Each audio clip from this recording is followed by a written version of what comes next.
Hit it. Hey, hi. Hi. Hey, hi. Hey. Hi.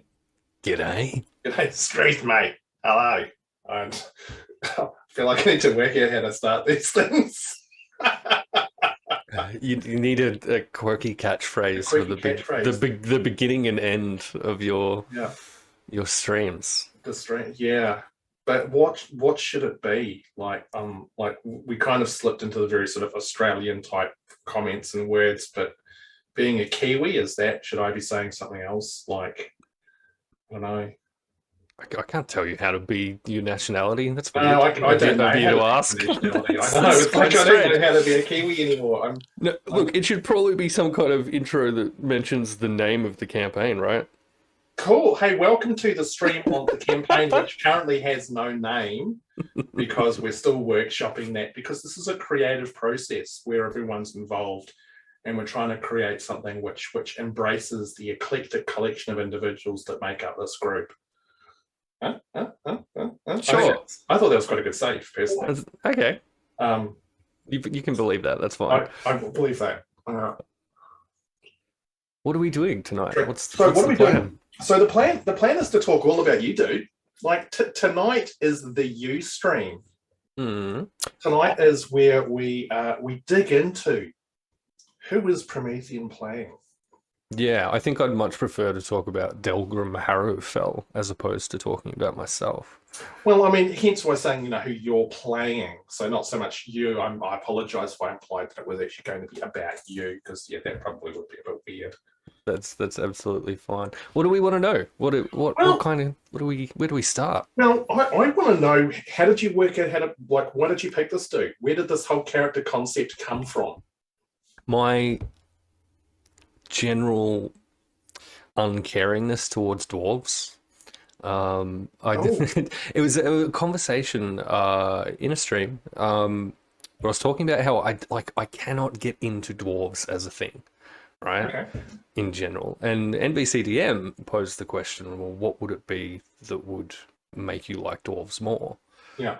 And the answer that I ended up having, was, as it turns out, it's the Duergar, like the Grey Dwarves. They're really cool. And reading through their stuff, I got super into messing around with them a little bit.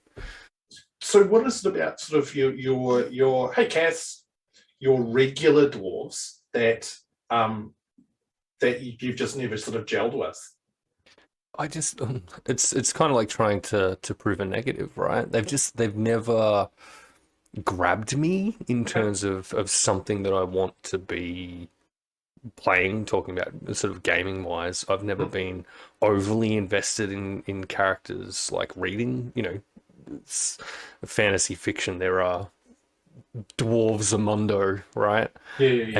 And I've never really been properly hooked by, the dwarvish characters in any of those stories either. So Gimli's never scratched that itch or Flint Yeah, Fire Forge or any of the yep. classics. Yeah. Yeah, fair Spot on. call. With perhaps one exception being the Slayers in Warhammer. Right. Yeah, yeah. Yeah, Okay. that would be the probable exception, I think, to that rule. They were something I dug. Yeah. Yeah, it's an interesting idea. I don't know a lot about Warhammer, but there's a really good co-op like first person combat game. I can't remember what's it, Vermintide or something like that. Sounds about right. I think there's a few Um, of them. Yeah. which actually has remarkably satisfying melee combat in it. Like it's Okay. really hard to get a good first person computer game where hitting someone with an axe feels satisfying. Yeah. And you know And what? Maybe that's where that kind of difficulty for connection is that the dwarves are often posed as, as combat heavy, yeah, right? In the way that they're presented. yeah, And it's not really my jam. hmm Like I dig combat. I love fighting stuff, yeah, but a lot of kind of dwarven narratives in fantasy fiction gameplay stuff leans in heaps on that, yeah, yeah, and yeah, yeah, yeah. and doesn't necessarily offer much more Yeah. beyond it. So maybe that's where that came from. Like I feel like dwarves are also quite they're quite heavily stereotyped in a lot of the sort of the books and stuff. That it's the Scottish speaking, ale Aye. swinging, axe swinging, meathead sort of thing. And my bad accent type stuff. Yeah, exactly. Where maybe dwarves in this world have got more of a Californian accent. I don't know. I'm just putting it out there just to make life difficult potentially. But look, you were not going to trap me into agreeing to use an accent during the course of this stream. I'll let you know now. Yeah, it was worth a try.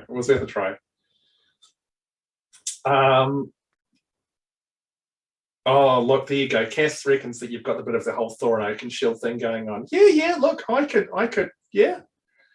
You're only one step away from standing heroically on a cliff face with your hair blowing in the wind. Yeah, look, I do enjoy my hair blowing in the wind. I will say that. Yeah. So do I. Oh, hold on. Oh. Okay, so dwarves never grabbed you, but then you dug into the whole Duragar, which I've got to I first encountered them in first edition Unearthed Arcana, which had the Duragar and the Drow in it when they're their first appearance, and both of those races were little baby Hamish back then, which is oh my god, these are awesome. And then I never ever got to play any, and they've changed significantly. Well, especially the Duragar have changed significantly since then. So what is it about them that's kind of grabbed your attention? I love an underdog. Yeah. I love an underdog, I guess. No, it's that aspect of it is, they're kind of even more downtrodden than your average bear kind of situation. And I dig that. I like the idea of trying to rise above those circumstances as a character to play. And because of that history with the Duergar and being one of the, air quote, evil races, to play against that as much as possible as well. Yeah. While still, not being all happy, sunshine, joy, but not being outwardly evil as well. Yeah. Exactly. Yeah. It's a good mix of stuff to play around with and mess with, I guess, as well. So you land on the Duergar as a race, and we'll dig into that a little bit more later on in the show. Oh, look, here we go. And class. What class did you end up landing on? I have gone with Ranger. Okay. For Delgrim. Which is an interesting combination with the Duergar. Yeah. Because they're not known for wandering around in the wilderness, I guess, and getting it on with nature or whatever. Well, I mean, I guess I'm not going to touch that. But I mean, I guess one of the cool things with 5e is that they've really opened up what rangers kind of look like now. Like it used to be, if you're a ranger, you're prancing around in the forest and, you've got your bow and you're hunting animals and, you're kind of doing sort of the ranger thing, where now the scope of that's significantly larger. Yeah. And that's kind of where I was aiming with a Duergar Ranger, right? So what does that look like subterraneanly is kind of the question that I was asking. And, it's scouting cabins, it's clearing spider nests or whatever for, the benefit of the rest of, if you want to go the hippie version of it for the rest of the ecosystem, if you want to go the practical version of it, which I feel makes more sense for Grey Dwarves in general, then it's about the safety, I guess, of the clan, right? Yeah. Well, I mean, especially when you look at the sort of the traditional concept of the Underdark it's very much a place where pretty much everything is trying to kill everything else. Yeah, exactly. And that's the more traditional view. Which will probably land pretty close to how it's going to look like in this world, I think. Yeah. Unless we come up with some kind of really funky, awesome idea, which means that it's actually all filled with sunshine and lollipops. But I don't think we'll get there.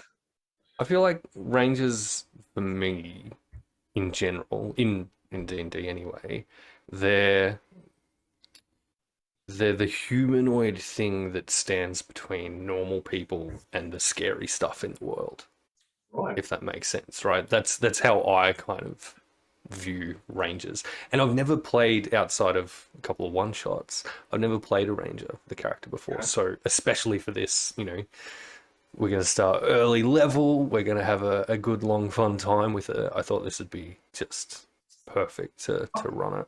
I hadn't thought of it from that respect, actually, in regards to sort of that barrier. I must admit, my brain went to something like a paladin in some respects, but Yeah. Look, no, paladins for me they're the righteous version of the yeah, thing. They're standing between normal people and whatever that paladin's yeah, conception of morality happens to be, yeah, as yeah. opposed to the actual things that can harm you directly in the world. Yeah. But, Oh, oh, oh. wow. Sure are betting they won't die. Look, I kind of am a little bit. It's Character. it's optimism, right? It is. It is. It is. Oh, look, Yeah. I mean, I'm not going to be going out of my way to kill people, but one wrong step. No, but I like the idea that you're looking at ranges as like that. It's almost like they're the practical protector. You've got someone who's sort of more. Yeah. No, that's an interesting idea. Yeah. Um. And the other element of it is purely from my world building stuff elsewhere, right? So I had this cool idea for a group of Duergar specifically, and I was like, oh, no one's going to play as this thing in my world, so Yeah. I'm going to take some of those basic ideas and I'm going to make you suffer through it instead. Look, I'm hurt me. No, I will absolutely do what I can. outstanding. Yeah. So you've landed on and so what's the character's full name? So it is Delgrim Harrowfell. Delgrim Harrowfell. Awesome. I'm digging that. I'm digging Right? that. How gloomy does that sound? It's very grey. He's got a little storm cloud that follows him around. It's wonderful. Yeah, Um, exactly. no, I like a nice grim name personally. It warms my heart, my cold dead heart. Um, so who's Delgrim? I mean, part of this is like looking at who he is and then where he's going to fit in the world. Yeah, so backstory wise, like I historically struggle a bit with backstory, but I kind of because I was working with some of those core ideas, it was a little bit easier for Delgrim. But Mm-hmm. there's bits of what I've got in play at the moment that I feel like is still very much work in progress, and I might want to kind of retract them, right? And there's a lot of like a lost love type situation in Delgrim's backstory, Mm-hmm. and it feels a lot like it just completely fails the Bechdel Wallace test, right? So that character, his love interest exists solely for the sake of his backstory, and I don't love doing that. I want to try and find a way to twist it around and make it something different or something a bit more meaningful. But beyond that, basically, he's just your standard Duergar. So the idea was the starting baseline for it is that the life of a grey dwarf is rough, right? It's not a fun place to live under the world, probably, and you've got to be hardcore in order to survive. So in the backstory that I've written, right, when Duergar are 13, they're booted out of the clan. Off they go in the dark. Now survive for a year and come back, and then you can, take your place in the clan. And so he's done that, and he's, just in the early stages of doing it, has kind of gone in the direction of a ranger, because he's trying to be a good grey dwarf and keep everyone safe and protected. Mm-hmm. And in the course of that year, out in the dark alone, not quite alone, he's met the love of his life, right, Swerga. And I haven't got a lot of detail around this kind of character in his history, but Mm-hmm. the basic gist was that she was kind of capable of more arcane kind of magic usury stuff than you Okay. would typically expect within certainly his clan in any case. So it's a bit of an oddity for them. And she's kind of persecuted a bit for it. And, she's not even meant to be out in the dark on her own. That's not how the clan operates, but she's done it anyway so that she can claim her place in the clan, right? So In opposition to it. why should she not be out there? I think it's a cultural thing, and this is kind of the world building aspect of it, right? I don't want that necessarily, like it doesn't need to be a thing applicable to.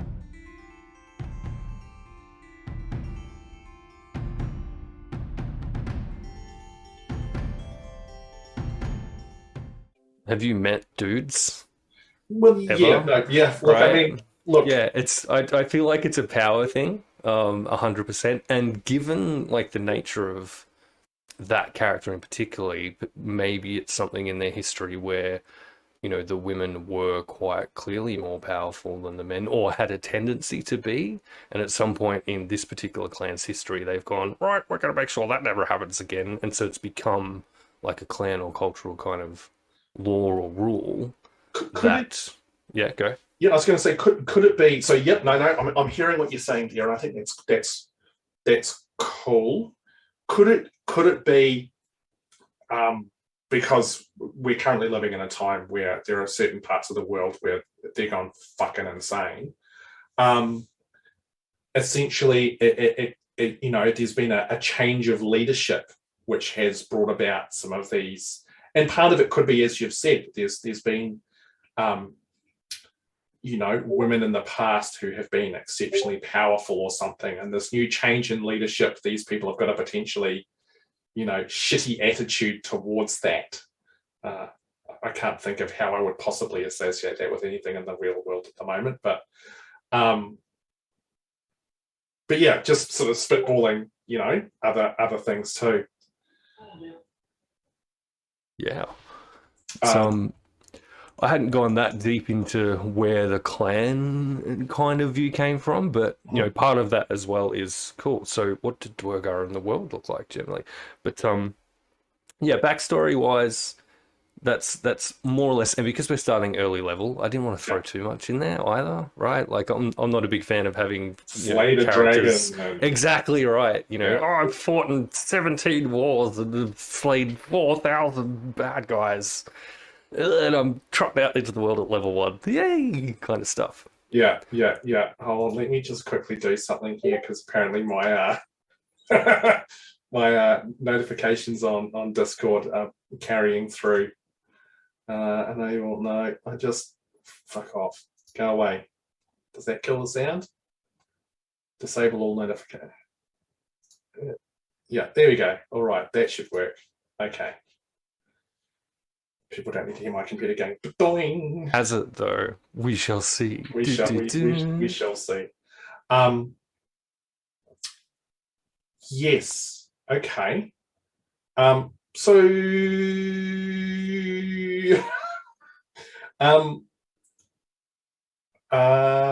so Dirigar. So what I guess this is another conversation. Watch me bounce all over the place like some hyperactive 5-year-old. Dirigar in the world. Dirigar is a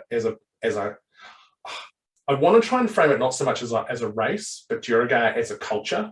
Yeah. Because I'm very big on the whole concept of not having racial stereotypes, but having cultural groups and how a culture works. So that it could be that the predominantly Dirigar town also has a bunch of Swervneblin or Drow or humans or whatever, who all sort of have the same, operate in a very similar fashion or something like that. So what's this culture going to look like?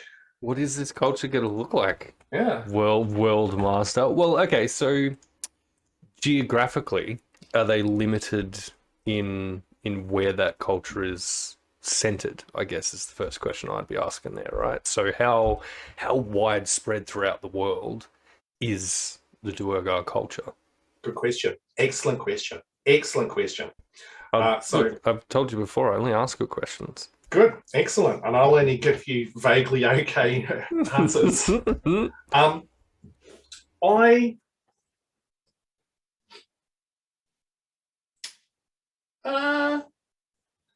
I think, I don't know, I'm trying to think of what would be an interesting, I don't, are they common? Are they uncommon? I feel like they're a culture that rarely comes to the surface. So for the majority of the people who live, above the ground, Rarely seeing, encountered type yeah, thing. yeah, yeah. They, Yeah. it's a sort of, you hear stories about these dwarves who live, even deeper underground than say your normal dwarf or whatever it is. These sort of unusual sort of civilization that lurks deep below. Sort of abandoned the light. Yeah, but I think there's a couple of significant mountain ranges throughout this continent, at least, and I think there would be, definitely a couple of sort of towns, cities, something similar, at least small settlements scattered throughout. Like, I don't think they'd necessarily be centrally located in just one place, Yeah. unless there's a really cool story idea or something like that, which makes that relevant. Yeah, look, I'm not seeing them as having, and your world, your rules. So anything I throw out, feel free to kill it, right? But I'm not seeing them as having established, some vast empire at No, any point in time. Well, they do what they do, and they do that because they feel that that's the best way to do it. it would be, so the way, sort of riffing off that a bit, I would see it as there'd be these independent settlements throughout the world that are all they're all unique. So it's not like this is necessarily the kingdom of Duragar land here, and this is the other kingdom of, more Duragar land here. It's more like, where this is the best place for us to set up work. This is how we're going to function. Just looking at what Tim's saying. Yeah, so they have just these little independent sort of colonies, and some of them were bigger, some of them will be smaller, but it's that whole, this is a sensible place for us to set up because it's a good place to survive. There's plenty of resources for what we need. It's defensible. This is it. This is a good spot. Yeah, I feel like the dangers of whatever lurks below, they're simpler to deal with. It's either wanting to eat you or it's not. Yeah. Right? Or you eat it. Yeah, exactly. The dangers above, that gets messy and complicated. So you just avoid them. Nice. Right? So it's almost so what I'm potentially hearing there is, from a political point of view, they're very simplistic. It's very, we're all in this together. None of this stupid vying for power. It's just like, right, fucking, we do what we need to survive. Yeah, and this is the simplest and most efficient way to do that. We'll do it down here in the dark because we can, and we happen to be good at it. I think is probably the other aspect, because you're not going to do it unless you're capable of doing it. Yeah, absolutely, absolutely. I know there's a lot of sort of established lore about them as being very emotionless, essentially, due to all of the shit that went down with the Mind Flayers, and how much it kind of screwed with them as a race. They've become very sort of dispassionate, not evil, just very cold and sort of detached. Is that a thing? Is that a thing that we want? Is that a thing that? I don't know, even with that explanation, if it's a thing that can be applicable. Like, grumpiness is an emotion, right? Yeah. Like, there's still emotion there. But yeah, I know what you mean. Some of that lore talks about, and I think it's because of the, the whole mind enslavement situation where they've literally had the ability to feel joy scrubbed from their existence, right? For me, I think you can kind of do something similar, but just as a consequence of the living environment itself, right? It's, for me, it's a deficiency of vitamin D, right? It's we have an actual term for, when you live in a super cloudy place all the time, you don't get enough sunshine. It affects your mood. And if you, make that intergenerational, that it can come off to other people that's the case, that you are joyless and, and you never feel any happiness. Yeah. As soon as you, maybe it swings the other way. So if for those Duergar that do go above ground, cop full blast of sunlight, and all of a sudden, their vitamin D's like through the roof, are they then going to have like these moments of kind of ecstasy, comparatively speaking, from their day-to-day lives as a consequence of that? And do you get, kind of wild mood swings as a result until they've until they're inured enough to it to kind of balance out? Interesting. Wise. Yeah. It's an interesting take on the light sensitivity as opposed to the one which is just like, it's bright, it's, I melt. It's like, oh my God, it's too bright, I'm going to get happy. Oh, shit house. Which, and I feel like that's got to be a legitimate thing too as well. Like if you've existed in darkness for your entire life, the sun's going to hurt like hell, I think, generally.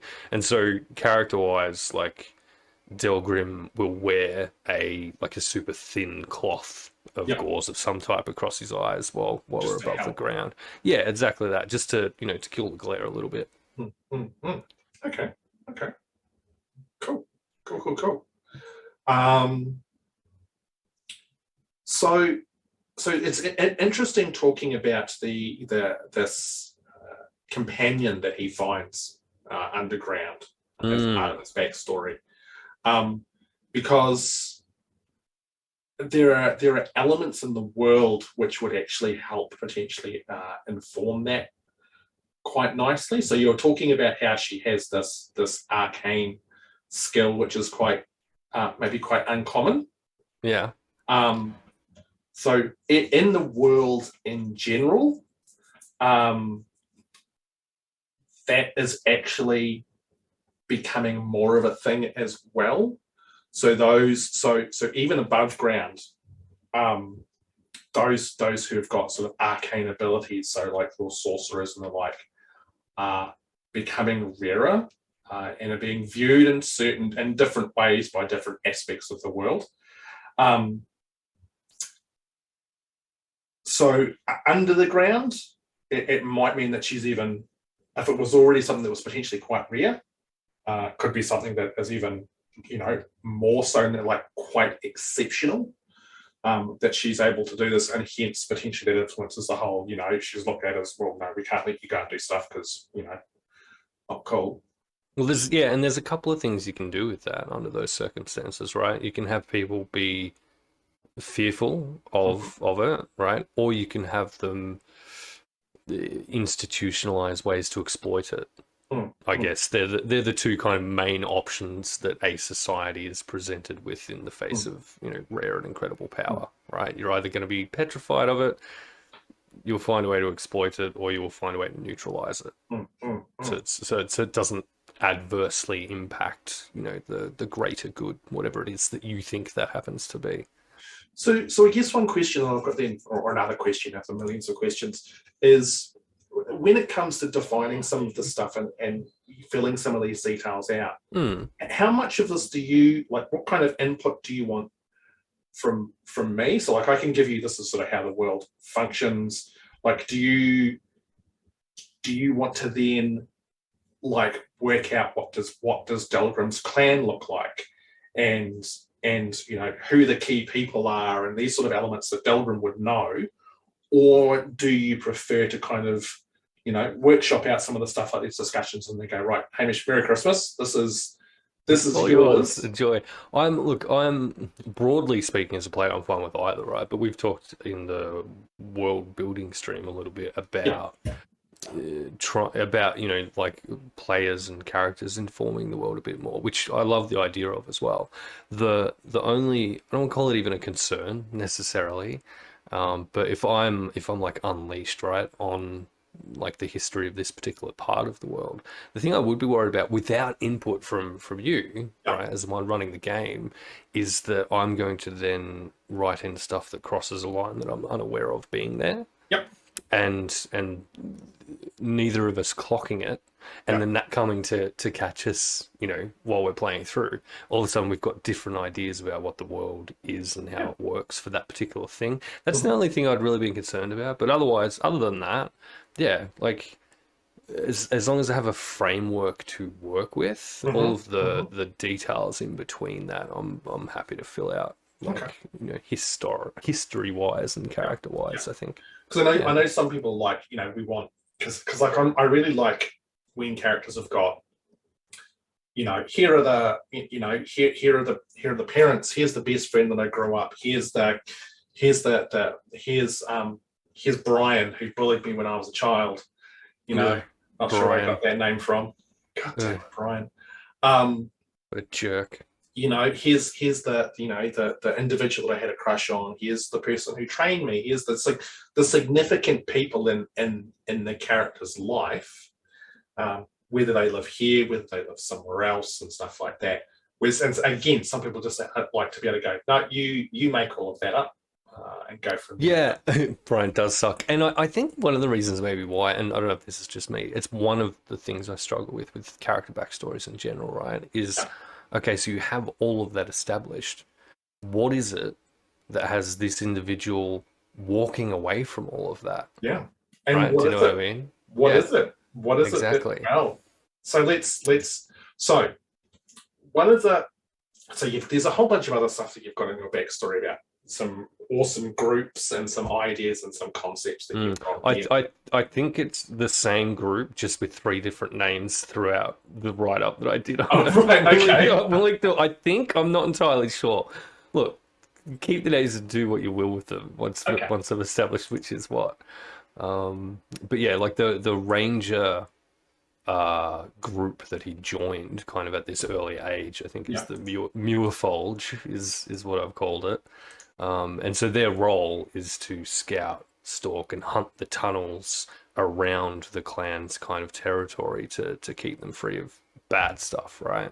Yeah. And so on I don't want to say a mission. I guess mission's a bit too weird, but the idea being that in doing that, you're going to be out there for a while. Yeah. Right. Yeah. And so I think Delgrim will have done that. And so the idea was that where is this? So in the original write-up, and again, tons of this is subject to change. So Swerga was effectively punished for going against the conventions of the clan, whatever the reasons that might be for, that end up being landed on. And the form of that punishment will be, something like you work in the mines doing a particular shitty task or whatever.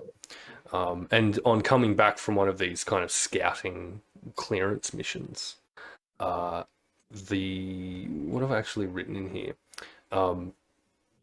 Everyone in the clan, essentially almost everyone, who was in that same area that she's performing that punishment, has been eviscerated, and she's the sole survivor. And the idea was that the clan have assumed that the power that she holds is responsible, and have locked her away, right, to interrogate her and to get the truth of the matter out of her.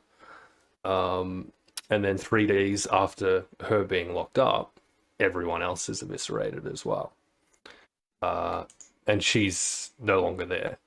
So you'll have I think I had like a quasi-religious group within the Duergar culture is kind of interrogating the few survivors that remain to try and piece together the story of what happened, but no one really has all the details. No one really knows how these disastrous events occurred. All anyone knows is there's a bunch of corpses involved, and she's no longer there. She's gone. Interesting. Right? Okay. What was the next bit? Oh yeah, right. So I think it's been established that something's come out of the mines or wherever it was that they were working in, and so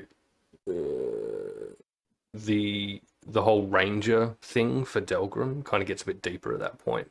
So he wants revenge on whatever it was that's come creeping out of the shadows to tear up their ancestral home, and presumably has killed or taken, the love of his life, which is a little bit basic, and that's something I want to play with, kind of changing and switching out, right? Because it's a bit simplistic, and I don't necessarily love that backstory wise. We'll figure that out as we go, as I do version 2 of what Delgrim's history looks like. And so he'll have been wandering, kind of in despair and misery, hunting the shadows for whatever it was that's been responsible for all of this, and has come across in the original write-up, he's come across a Svirfneblin druid, deep in meditation, kind of deeper than he's ever explored before. And something else was there with them, and he's essentially saved this druid's life, right? And in response to that, this particular druid has told him that the rocks sing his love's name, and that she's still very much alive, and that the best way for him to be reunited with her is to leave the dark and to go above ground. All really basic-y kind of elements, but they're the core bits of things that I want to play with for backstory. Okay. So, okay.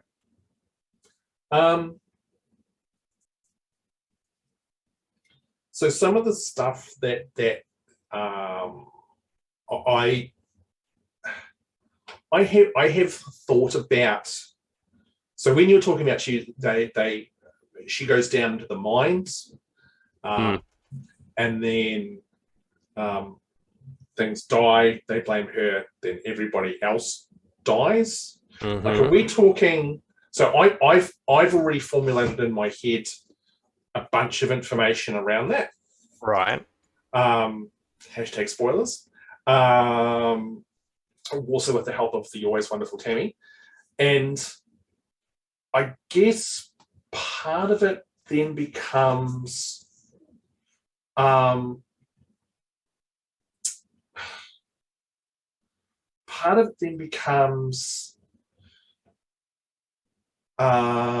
brain trying to start, because so I guess the how long between events. So this terrible thing happens in the mines, and Delgrim goes off to sort of wander and do his thing. Yeah, I feel like he's been told all of this on his return, so I don't think he's actually been there for any of it. But the period of time between the events in the mines and the more or less more thorough obliteration, only 3 days. So she's been taken in. They're questioning her in some kind of prison. And then 3 days later, something comes out of the mines and finishes the job, so to speak. Okay.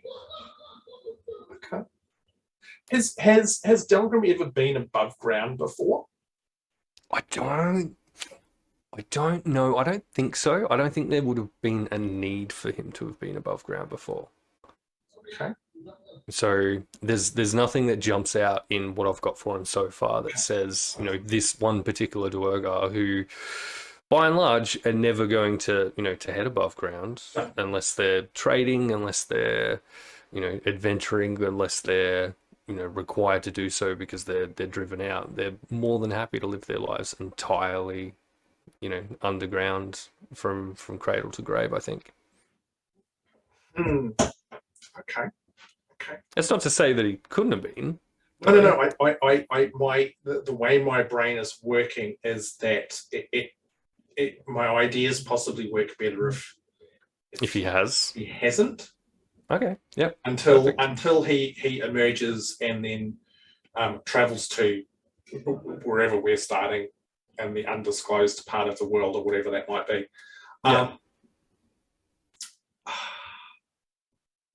Okay. There's some stuff. There's ideas. There's the cogs are turning. The brain is cooking. That's all I can hope for with the character backstories. There's enough open-ended stuff there for you to make use of and make my life a living hell. I'm happy with that. If there's things there for you to do that with. So one other question then is so he's going to so through the direction of said SazTheMeeple, see how many times we can say that, druid decides to venture out into the world for the reason. What's his reason to hook up with the group? Correct. And that's why that druid exists in the backstory. So that he has a reason to go, oh, I've been told that this is what I should do. And it's an easy answer to that question then. Okay. But if I can, it's, again, a little bit lazy, a little bit simple. So based on, kind of what we get out of these sessions and, and the general world building stuff, if there's other things in the world that I think can give him a better looking motivation, then that's one of the things that I'd definitely be looking to tweak is, why this particular group of people. And part of that's going to come down to, well, what's the circumstances that's led him to where that particular group is going to meet in the first place, right? So he's going out in the world. Yeah.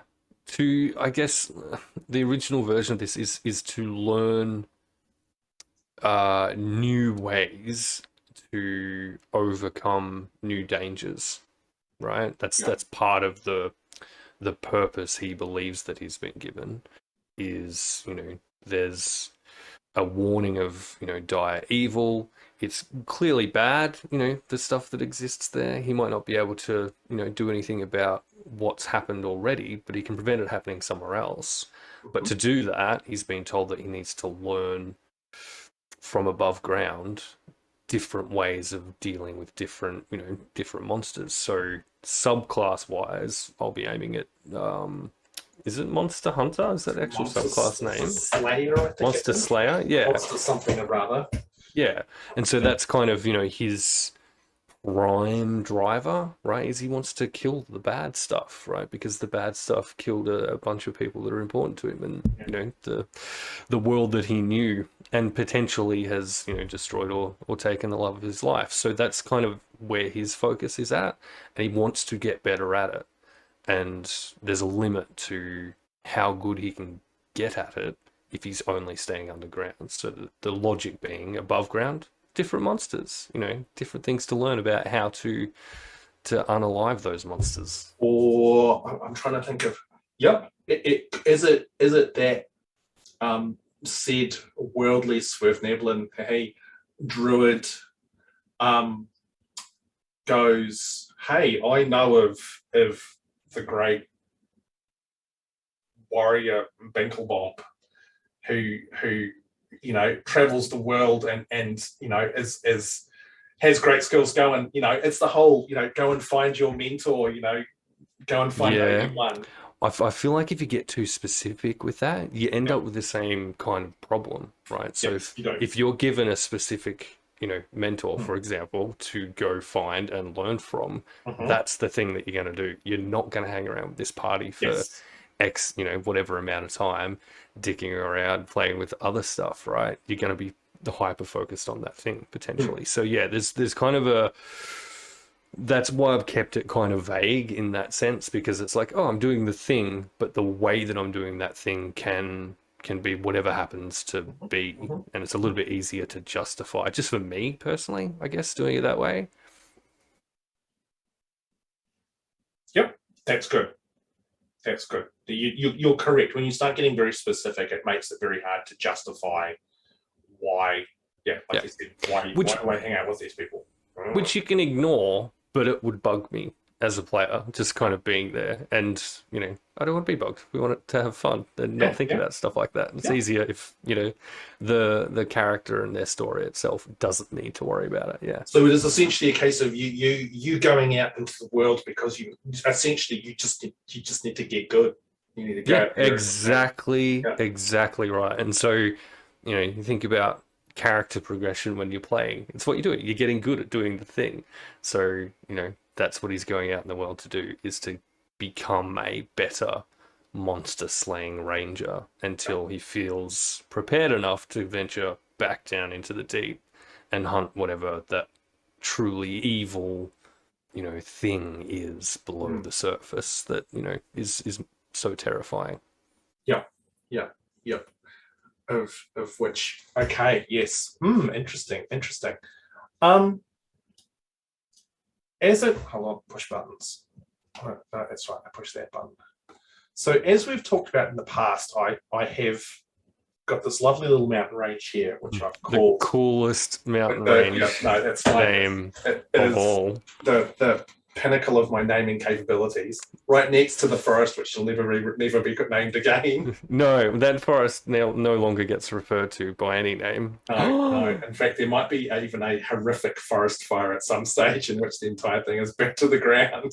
But I can't believe we didn't just call it the unnamed forest instead of that's that's how that maybe I should just change it to the unspoken. Yeah, the forest that shall not be named. Yeah. The Gloomwrought. Sorry. Tell me about the Gloomwrought. So the Gloomwrought, and this is something that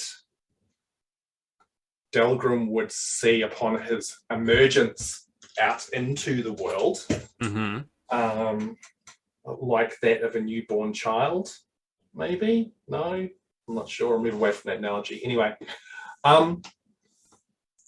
it is quite significantly different to the other mountain ranges in regards to the fact that there is almost a dark shadow that hangs over the entire mountain range.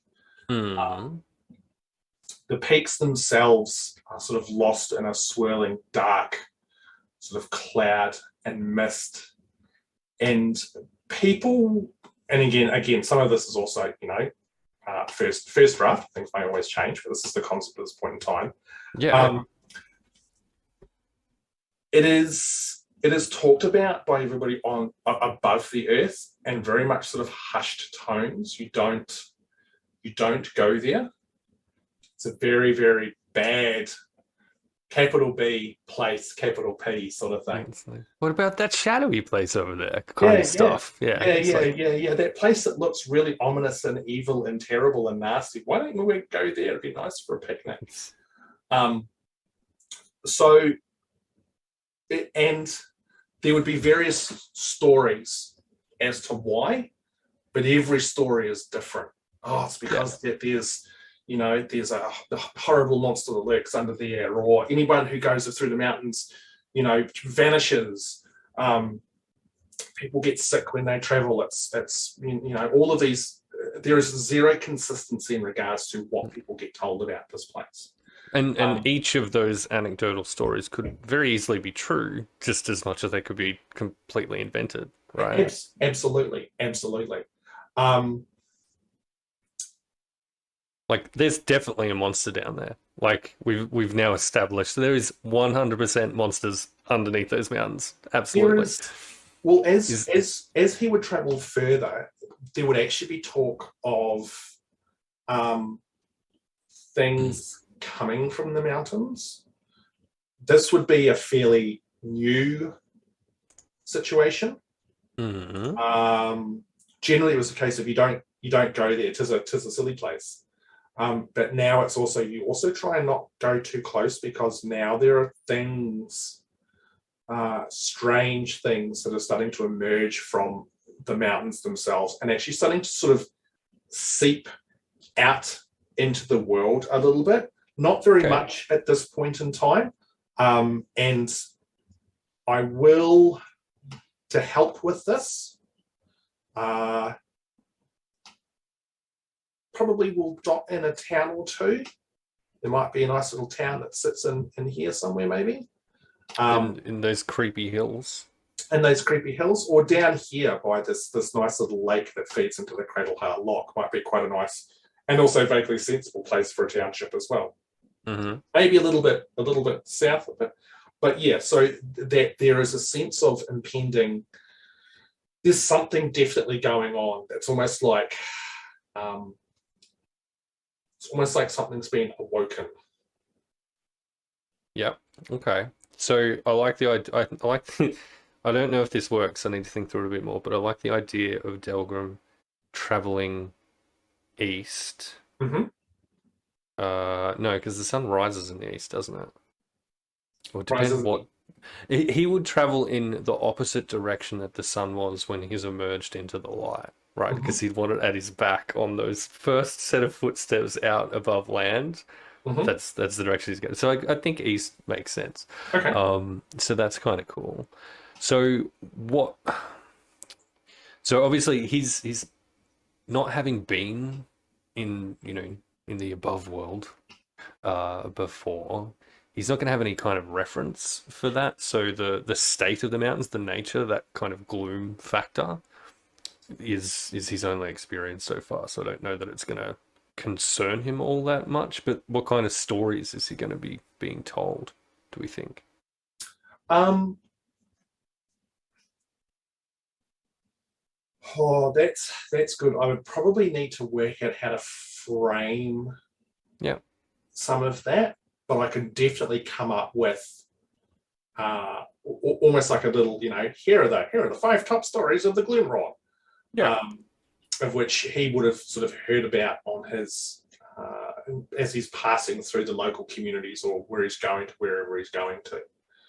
Yeah. Um, And then the next question is going to be from those are those stories going to be describing something with which he's going to be familiar in in his day-to-day life thus far as a Duergar hanging out under the mountains, or is it completely unfamiliar? there, in my head, thinking about some of the elements, I think there will be a few things that will be similar that he'll recognize. Yeah. Probably along the lines of what he's encountered. Yeah. He will have come face to face, or at least have heard of, um, you know, creatures or monsters that lurk down there. Yeah. And so, yeah, he would be able to speak to that, and some of that would be familiar. Okay. I'm still this, yeah. There would definitely be things he'd be like, "Yep, no, that story's definitely got some truth to it." Yeah. And no, I've never seen a pink unicorn singing, show tunes under there before. That's, But I'll kill it. yeah. I'll stab it anyway. And he's inclined character-wise to then investigate those specifics. If he's given enough specifics to work with, and it's not clearly dismissible as complete fiction, So, then he's inclined to investigate that, I think. so one thing I'm thinking about here, and this is because, of course, one of the really hard parts with the very, very beginning of a campaign is why the hell is all of the party in the same place place at the and same time, right? wanting to then go and hang out. I know. And Yeah. it's fucking terrible. So it might be. I'm thinking that maybe a little lever could be one of those stories. Yep. Or something which has got, we heard about this stuff, and if you go to Forge Stone, then there's an old man there who knows a little bit about, this thing that you saw. And at the same time, Kate's character got told about something else, which also has to go and see the old man or something, and then you start getting some common threads as to why the hell all you ass clowns are all going to the same place at the same time. Yeah. And then we, because we're not jerks, recognize that that's where we come together as a party, and don't go out of our way to make your life miserable by immediately not immediately following our own narratives. Yeah. Give me 2 or 3 sessions, and then we'll see what happens from there. But no, initially. But it's also how much you hurt me on the inside, and then I'll determine how difficult to make your life. Exactly. And a big chunk of that is also me trying to, those initial first sessions, sort of first adventure is the whole, you guys do something because, you kind of need to do it as a group or whatever it is. And then from there, it's the case that the bond is formed, hopefully, or a bond of some description is formed. Maybe common goals, maybe some not so common goals, and then, trying to push from there. Yeah. So there's a bunch of stuff. There's a bunch of things that I need to figure out from a timeline point of view, from a world point of view. So one other thing to also think about, just while we're talking, is that Of course, up here is the The Fae Fae Fair, Fair. Right. which is this entire, basically this entire region north of the Gloomwrought is pretty much controlled by the Fae. Okay. And Um, there's a proximity thing there, so the cultures will probably have intermingled at some point in time, right? well, if the Duragar never really come out onto the surface, would they have? I feel like broadly speaking they don't, but there will be, individuals and groups Yep. whose role is trade of some kind, and I feel like, that there'll be a knowledge of the immediate vicinities things And, above. and there, I do have some, like one of the ideas I do have about sort of this part of the land is that it is it's quite trade focused. So Yeah. like the Fae are all about making a deal. Let's make a deal. Yeah.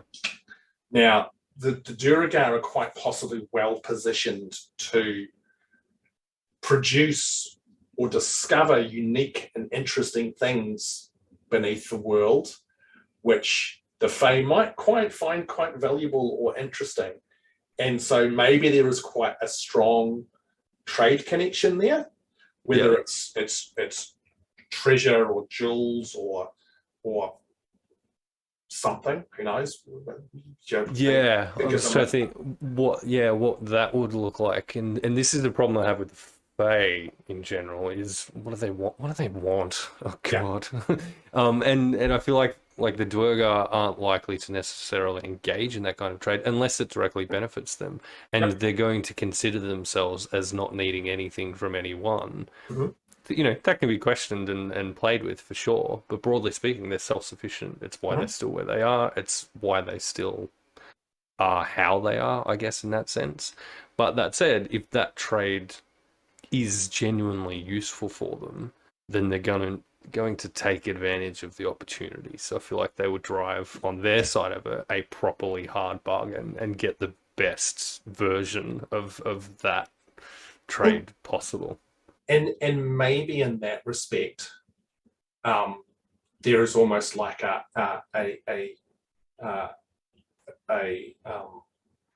think of the words, Hamish, a begrudging sort of sense of respect from the Fae, because the Fae are generally used to not necessarily ripping people off, but Coming out on generally, top of the deal, yeah. yeah, generally they're the ones who, like, people who come to them know that when you go to the Fae to make a bargain, you can probably get what you want, but you better hope, but you better really want that. Like, you don't go to the Fae to like get a sandwich, because you'll probably leave like owing them your firstborn child or something. Yeah. That's not the kind of deal you make with the Fae. You make the kind of deal with the Fae that is something that's actually really friggin' important, because Yeah. it's going to really cost you. And you've got with the Duergar as well, you've got the psionic fortitude factor involved there as Yes. well, right? So they're like, not that in a fair trade you're going to try and charm your way into the best possible version of what that looks like, but if you do or are inclined to do that, then it's probably not going to work, right?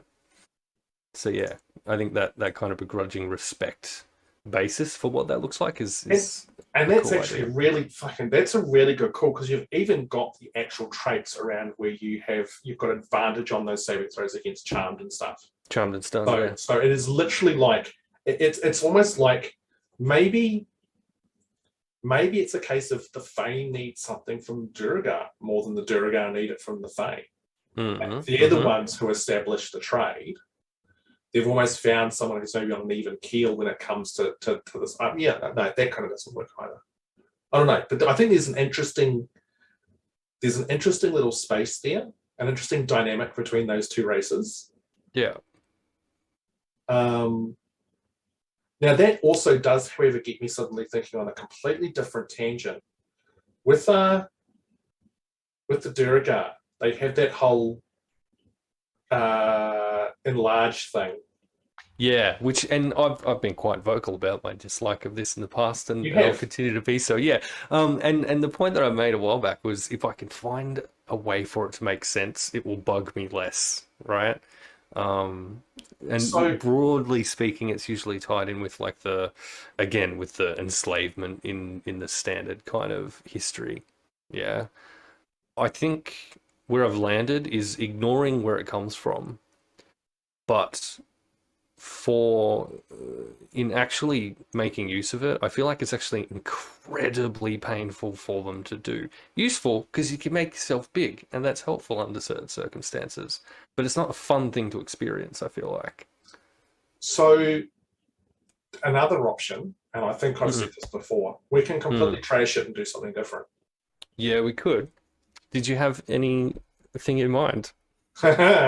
um, not straight off the bat, but I did want to float the whole idea of the whole psionic element of Duragar is something which is only sort of very lightly touched on in regards to the psionic fortitude. Mm-hmm. However, when you look at the monster stat blocks, for example, they do have the large and shrink, but they have got other certain psionic abilities. Like you've got the friggin' roguey ones who can make psionic knives and create psionic blades and stuff like that. Mm. Whether or not something psionic-y is, I guess, is what I'm fishing around for. What that might look like, well, I don't know. But that's kind of what I was thinking of.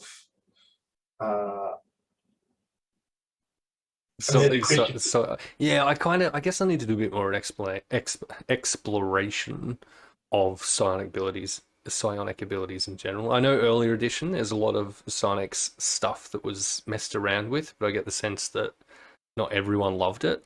But it'd be worth having a poke at, I think. It is something which is quite yeah, I can only speak of the first edition stuff, which was absolutely batshit insane. Like, you had to roll to see if your character was psionic, and you had like a 1% chance. And then there was this massive, huge set of tables and stuff. Like, it was insane. And then it's bent and twisted from there. But I mean, to give a frame of reference for the sorts of ways I would look at handling replacing the enlarge reduce thing is that, so enlarge reduce, you can use it, what is it, it's once every long rest or something like that. Yeah. It's a second level spell, like going from a absolutely basic sort of mechanics point of view, second level spell. So if there was like another first or second level spell, which that's what you want to kind of that's link it to is that level, because it sort of sits in that same sort of power space. Would depend on the spell and stuff, of course, and unfortunately you can't filter by fucking psychic stuff, which is psionic stuff. That's annoying.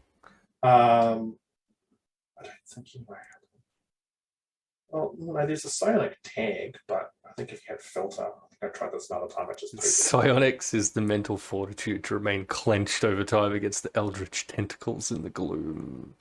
Which, yeah, that makes sense. What's the all right? So the comparable racial history then would be like the Githyanki, right?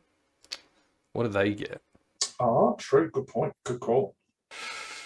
Mage hand, really? Okay. But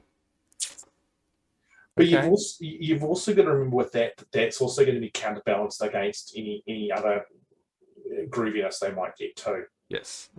Because the other one, I don't. Oh no, you can't play Githzari. You can only play Githyanki, I believe. I like Githzari as well. Yeah, look, they get a few things. Most don't kick in until third level though. So Mage Hand, Cantrip, Jump, and Misty Step go into play from third level. And it's that same kind of thing. It's just lowish level kind of abilities thrown in as a psionic thing that they've learned in opposition to the history. So, because the enlarged thing doesn't kick in until your third level either, does it? Yeah, I think. Let me double check that. Yeah, correct. Starting at third level, you can Yeah, use enlarge slash reduce, an invisibility of fifth level. yeah, yeah. So look, I mean that's which kind of means that this isn't something we have to figure out like Immediately. immediately because you've Yeah. got space to kind of wait for that. That maybe Yeah. it's a case of we let it simmer. Yeah.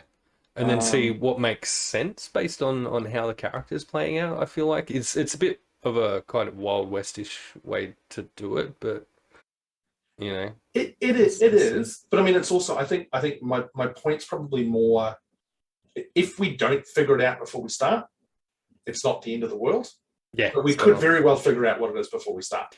Unless it's the end of the world. Well, there's a whole lot of chat going on. I have no friggin' idea because I can't multitask. Firstborn children being given away. Listen, we live in a bloody swamp. Yeah, good. All right. So, yeah, that's as far as I got with the enlarge reduce thing. Is I became less annoyed with it, but decided it would hurt, and so Yeah, it wouldn't be something that you'd use all the time because it hurts. yeah, It's, yeah. yeah. But yeah, switching it out definitely something I think could be fun. Mhm. I'll look at every level 2 spell in the universe and see if we can think of something that will work to Mm, perhaps mm, mm. switch that out for. Mind Sliver is fun. It's terrifying. Mind Um, Sliver. It's a little attacky as well. Like, I think you I want something. guess, yeah. Like, so So yeah, like as a ranger, he's gonna be real kind of attacky anyway, right?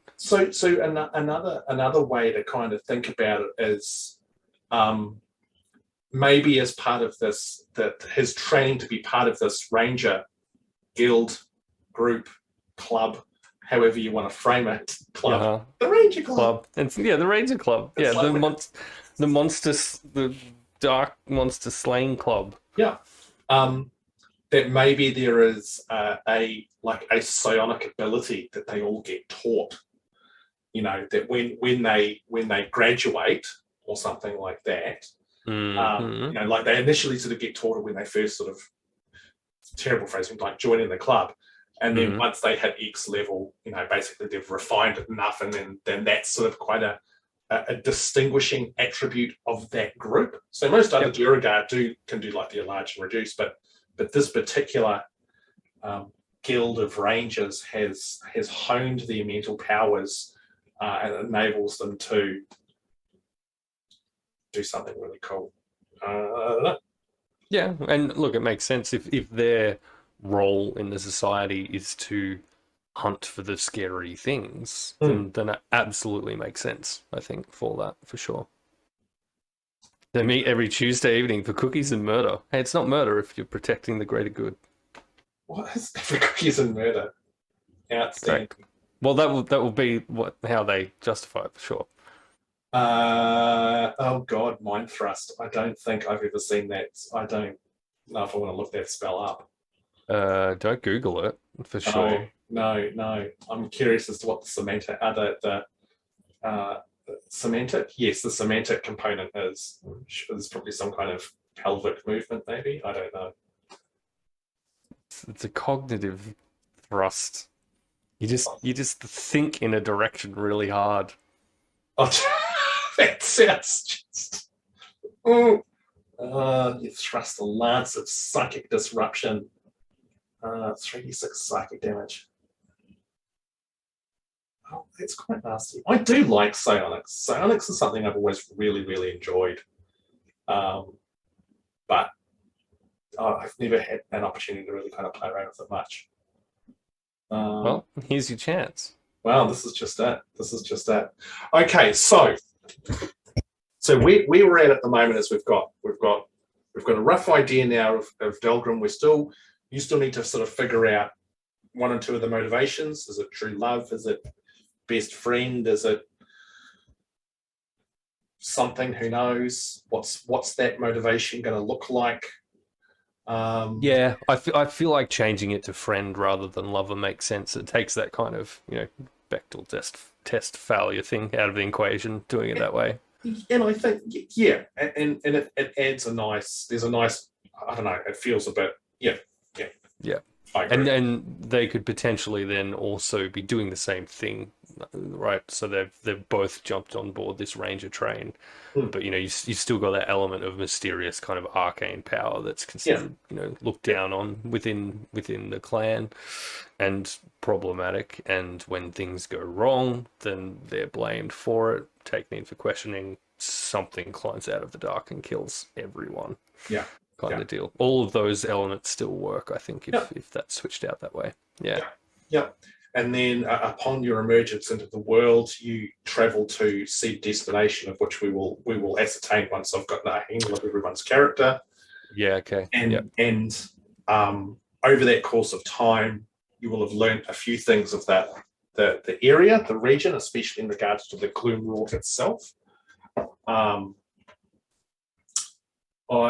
I must admit, I think I had misread something about your backstory, which had influenced some of my thoughts. What was it you think you misread? It was more time frames. I had, for some reason, I was thinking more that the emergence of things and the massacring of people had happened a more significant time ago. And when I say significant, I mean like it's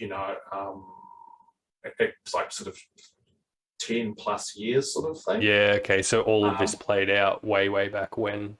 Yeah, and then it's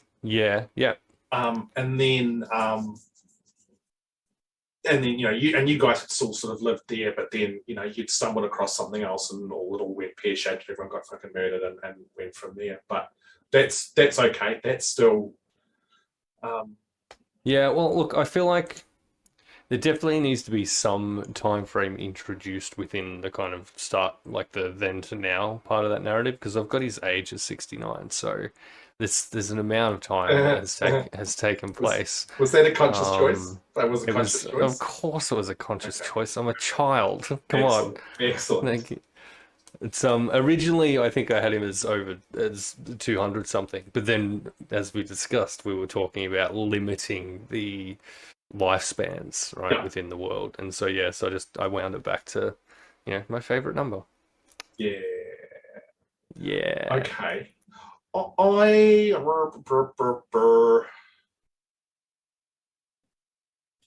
So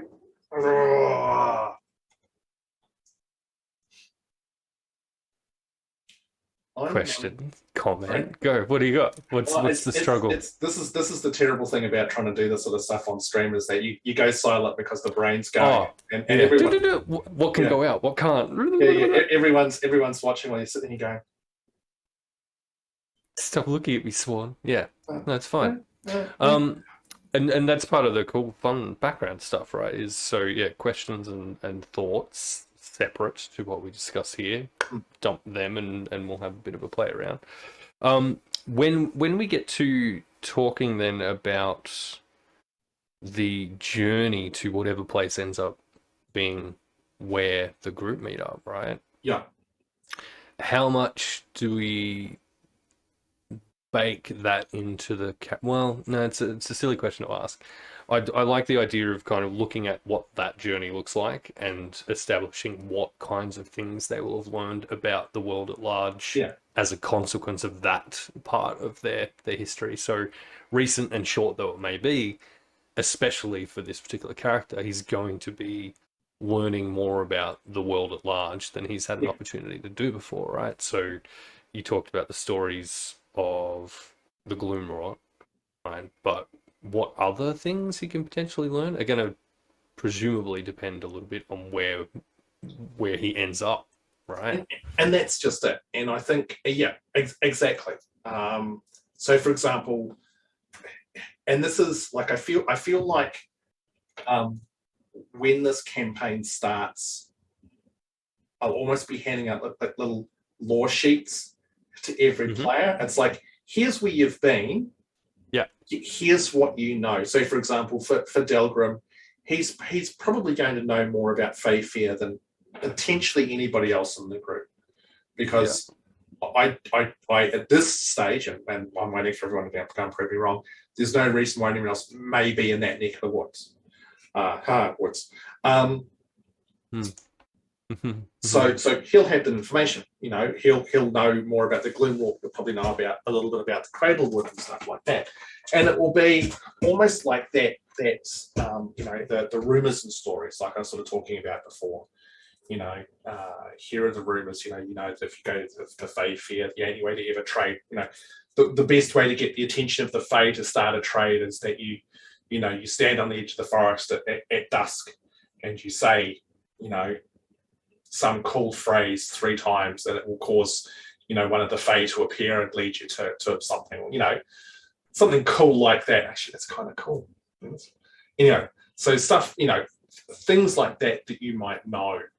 And it might even be that the information that I give you is not necessarily correct, because it's the rumors. It's the rumors and tales. It's what the character knows. It doesn't have to be the truth. Yeah. Spot on. Talk to a drunkard who said, "Oh no, you go there and you throw a horseshoe at a tree, and then you say your mother's name 5 times, and Santa Claus will appear," or something similar like that. Perfect. All right, I've got ideas. I'm thinking.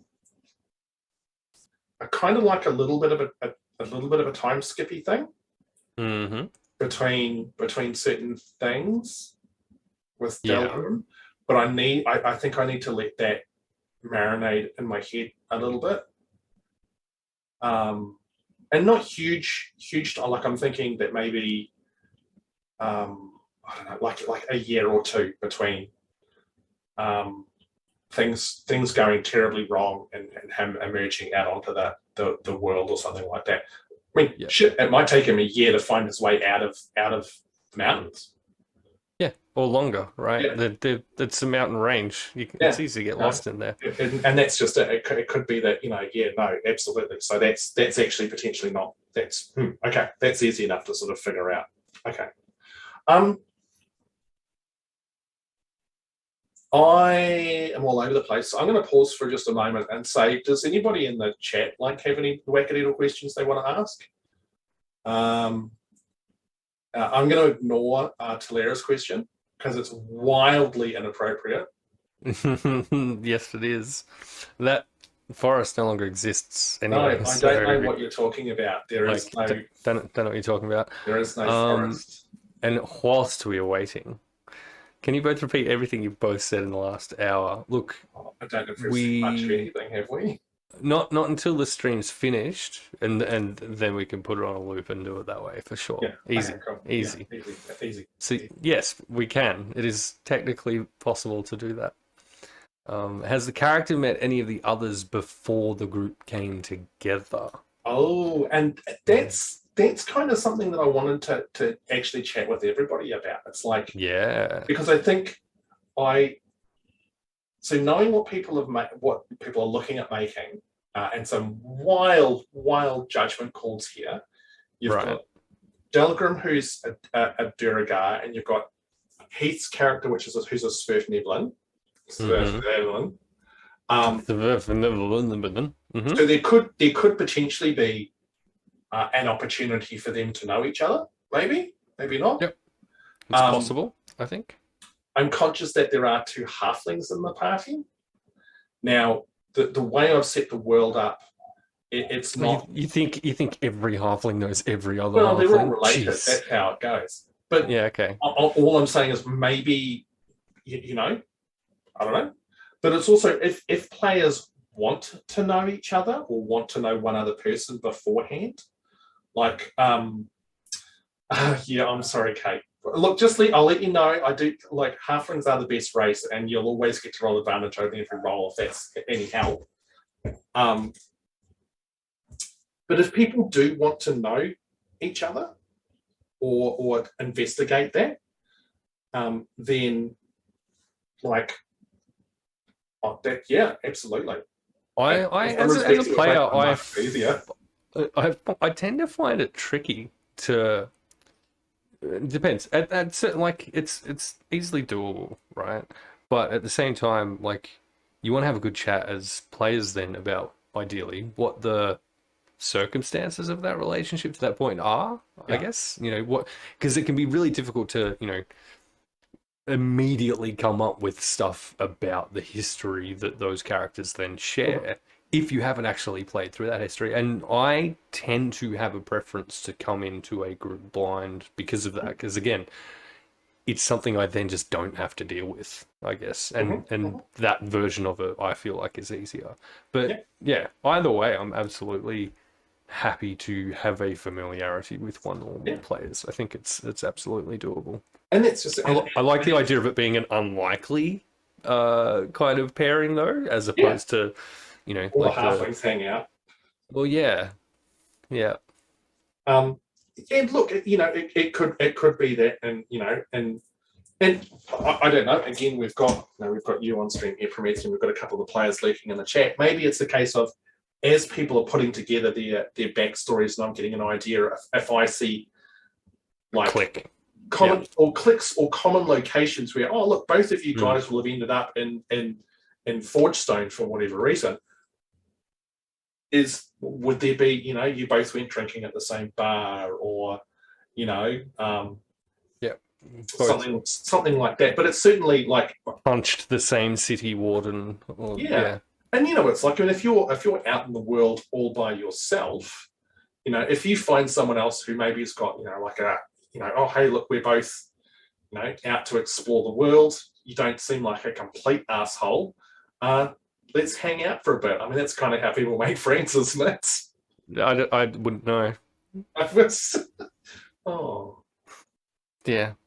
Oh, yeah, I'm sure that's exactly how it happens. Oh, I came out from the mountains to find new exciting things to murder. Hey, do you want to do that with me? That kind of conversation. Yeah, well, it'd be perfect. But I guess that then raises the question, is that all Delgrim's focused on? No, probably not all. I think what he's focused on and appreciates as a, being in the world will change over time, right? But I think that's his kind of starting motivation, is that, technically it's an educational thing. He's out on a, really, really, really big field trip to learn about different kinds of nasties that exist and figure how he can, take strategies and ways of dealing with those foes back to dealing with the one that does matter to him at the end of the day. Yeah. But people's motivations and inclinations and behaviors, they change over time depending on what happens to you, right? Like something life altering happens, when we're playing, that's going to affect, how he sees himself in the world, right? That's the stuff I love about playing this game is, it's one thing to say, this is the characters, I've got it written up on my character sheet, and I'm going to adhere to exactly these things, right? But if something happens that can shift that, that's the bit that I love. Yeah. How does that character then deal with that having happened to them? Love that stuff. 100% on board with that. No, that's cool. I was curious about, I guess, Delgrim now. Like, is Delgrim now, like, is he like laser focused? This is my purpose. Like, does he kick back and relax at all? Is he? He's not going to be a super relaxy kind of dude, I don't think, in general. But he will be feeling out this, new version of the world that he's in because he's unfamiliar with it. So there'll be a hesitance in that sense. There are aspects of how the world above, operates and works, and what the various things in it are that he, will need to understand what to be cautious of, what to, from social interactions with different kinds of beings that he's not encountered before to, to environmental threats that he's never encountered before, to that absolutely terrifying open space above his head that he's probably going to have a bit of a problem dealing with, right? Those kind of things. So there'll be a lot of, a lot of imposition on his surety and confidence in the world as a part of that, I think. Interesting. How impressed is he going to be with lightning? Oh my god.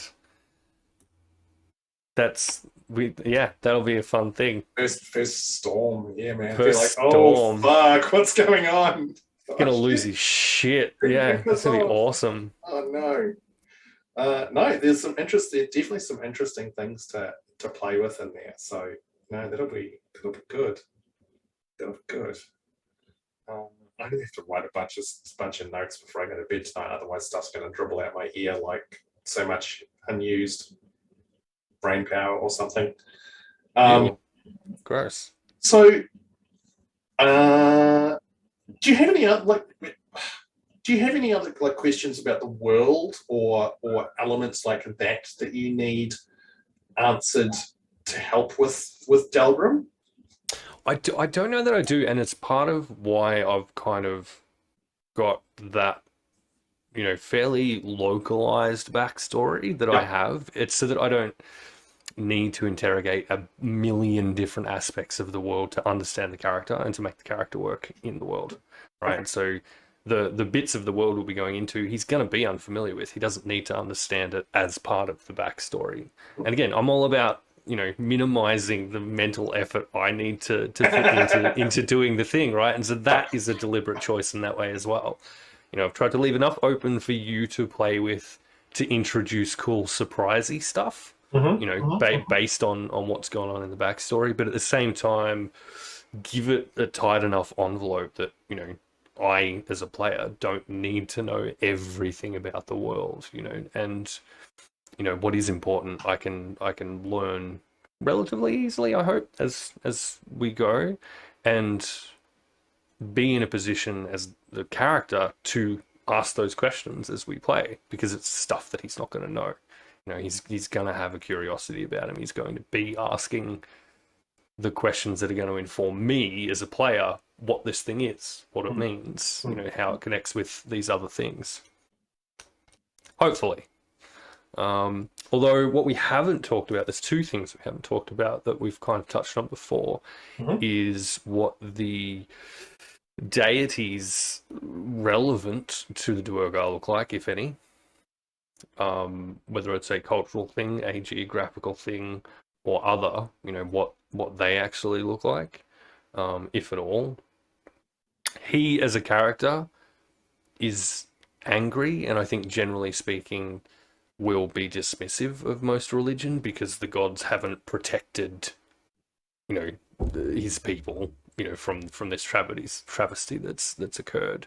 So I don't think he's going to be super overly invested in it, but it'd be a good thing to know what's going on in their part of the world in terms of godhoods. And the other thing is, whether or not we are calling this, the Underdark in this world, or what is it termed? Do we want to look at some other terms and what that looks like? So from a religion point of view, let me just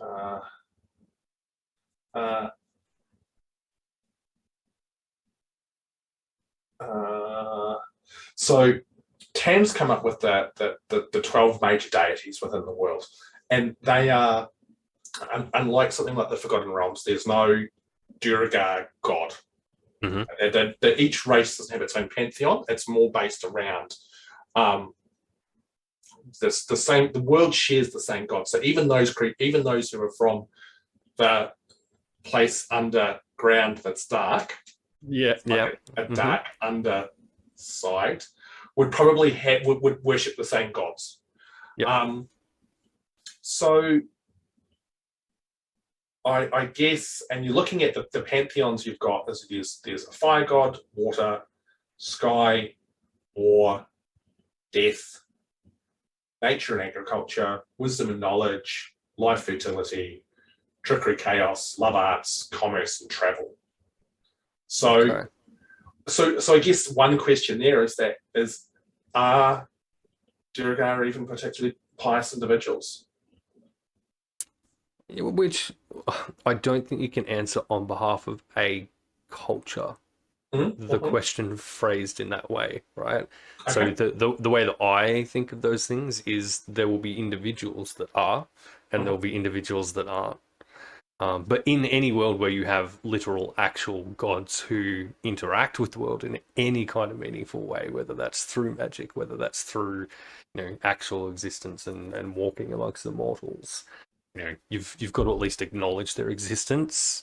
Where it's very difficult to be a flat out atheist of the unless you're the I'm going to kill all the gods kind of atheist, right? That's a whole other thing.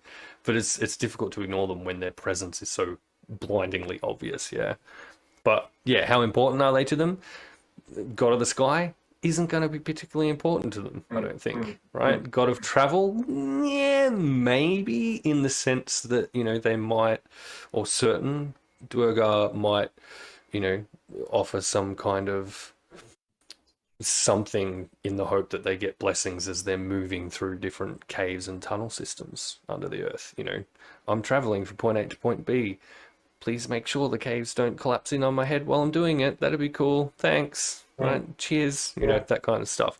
I like the idea as well, and this will very much come down to how consistently the gods are portrayed throughout the world amongst the various peoples, right? But if I'm a Duergar, I'm not going to look to the skies thinking about the gods. I'm probably going to look below me, right? And so their version of, I guess it kind of comes down to, what are the known factors of where these gods come from and how they came to be and how they interact with the world.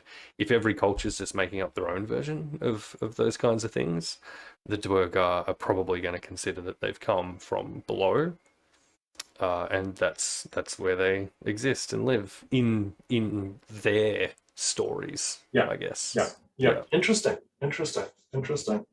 I'll get my Pantheon consultant onto this straight away. Yeah, and I feel like Keith, the God of Darkness. Yes, excellent. That's a great name for a God of Darkness, Keith. That's brilliant. I feel like they would be, particularly conscious of like a God of Darkness, right? They exist in the dark. It's kind of baked in there. So yeah, I think seeing kind of what that pantheon looks like, provided or the versions of the pantheon that are generally known to the world, will kind of shape which ones among the pantheon are more important to them than others. But yeah, Sky God, whatever. They're not super important to them, I don't think. Yes, yeah. No, I would very much agree. I very much agree. And you got me thinking about a few other bits and pieces as well. Yeah, no, and I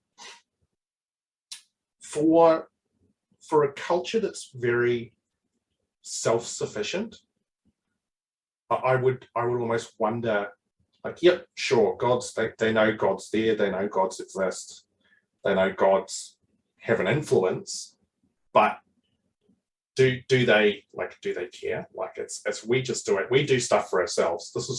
We don't rely on anyone, not even a god, because, and there might be a reason for it. I don't know, that could be something to dream up or something like that. However, it does raise one question, which is relevant but not seem relevant, but I'm going to ask it. Rangers get to cast spells, right? As you go up levels, you get to learn how to cast spells. Yes. Now, my question for you is are they calling on divine assistance to do that? Because then that opens up a different sort of group of questions. Or do we think in this world that that rangers, or at least Duergar rangers, this is actually a taught arcane skill, just like a wizard gets taught how to cast a spell? Yeah, okay. And so there's a couple of ways that you could probably think this through, right? I like the idea that druids and rangers both are kind of drawing on nature for the power that they're using, right? And you can frame that as either, but in a world where there is a god of nature, yeah, I think we discussed. I feel like even if you're just calling it nature, it's probably their power that you're lending from under those circumstances, probably, right? Whether you acknowledge it directly or not, I feel like that's probably where that power comes from. But again, it could be either, and that might be something that you might want to switch around in the back of your head. Which of those is more fun to play with Well, for you as a DM in terms of stuff that can happen as a consequence, I guess. I look. I mean, there's fun elements for both, to be frank. So I guess that part of it is what feels good or what feels right for you as the player, because you're helping me form this identity. Mm-hmm. Like, do you feel that this race of or this culture that lives under the gloomwort, would, with their scouts, those who go out into the dark to protect, be that barrier between what lurks and the people back in their settlements? Yeah. Would they reach out to essentially like a faith-based? Because like you said, nature, even calling on it from nature is there's still that concept that there is something there. So it is still sort of some sort of faith there versus, you know what, this is actually very academic. Yeah, and mechanical. Yeah. I move my hand this way, I draw a line this way. And again, like the cool thing with the whole Duergar thing is potentially you could lean into it as some of it also their psionic ability. You know, some of the magic is actually fueled from their uber brains. Then they got that galaxy brain power. Yeah, they got giant heads and all the veins and all that sort of stuff as well. But you know, like, is that an element where maybe they call on their magic as well? It could be. Do we have a druid in the party? That is a Negatory Ghost Rider. Okay. In which case, I can't handle the decision making on the nature of nature magic to a druid. Okay, which is fine.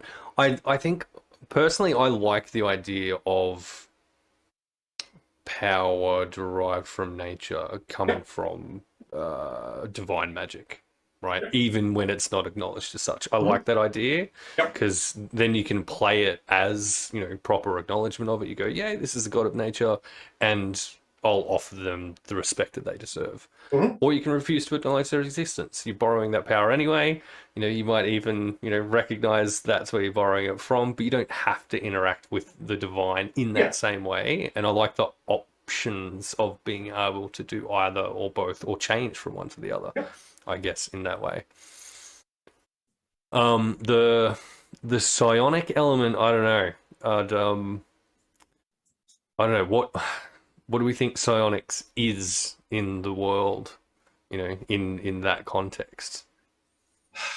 I'm the one asking questions. Thank you very much. Don't throw this back on me. Bloody hell. You literally asked me before if I had any other questions about the world. God damn it. That's a stupid thing for me to say. And yes, Cass and Kate, I have seen your comments around Igneous, the god of rocks and mountains. It's pretty good. It's been noted. The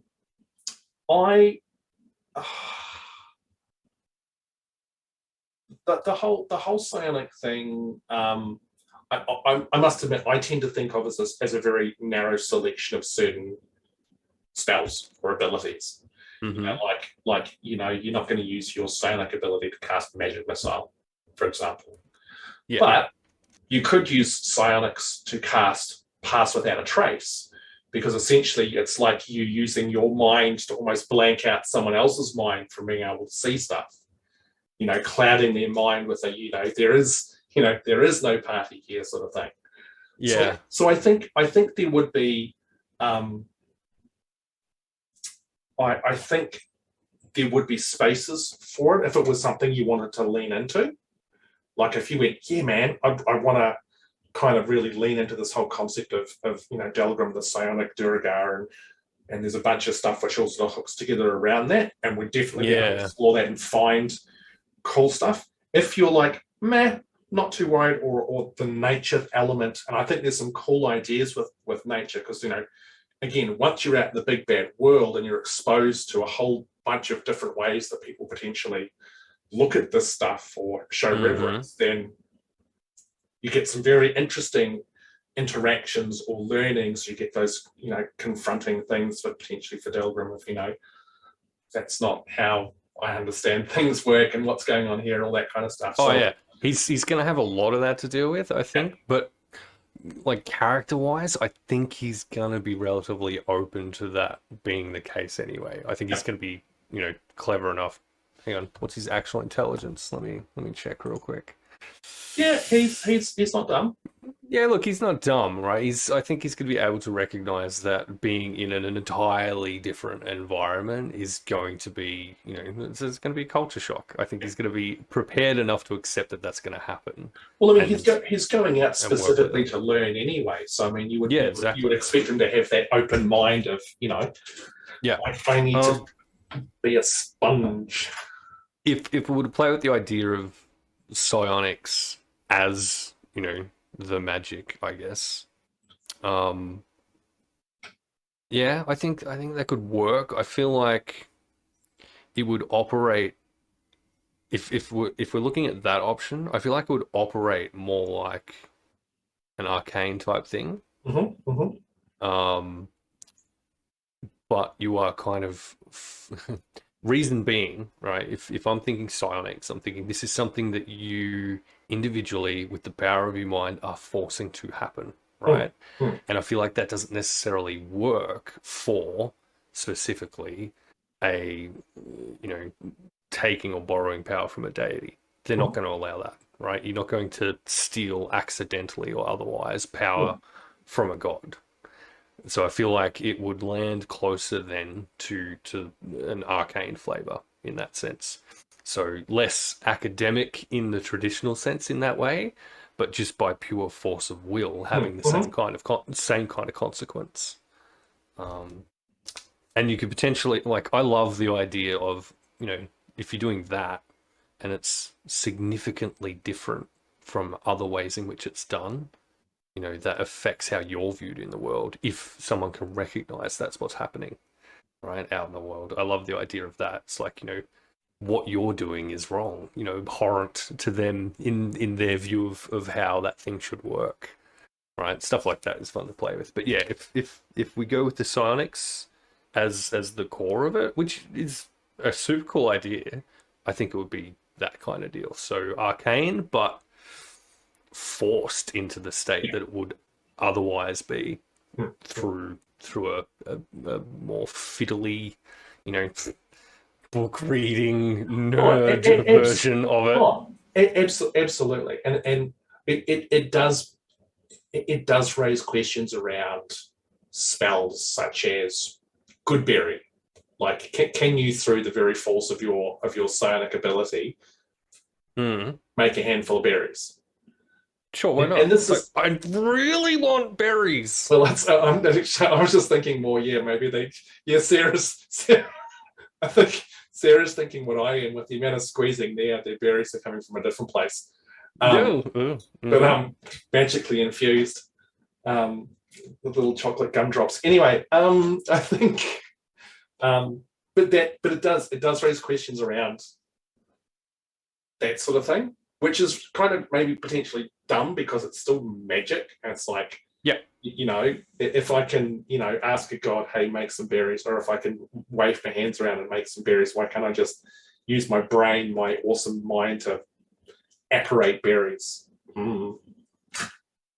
Yeah, which and that I guess comes back to the rarity of it then. So you leave, the unexplained, well, this particular group of people, creatures, whatever it might be, can do that, but we don't necessarily know why they Mm. can do that, if that makes sense. It's, that's how it's done. And It's, but it's not understood because some things are, beyond our mortal ken or and, something.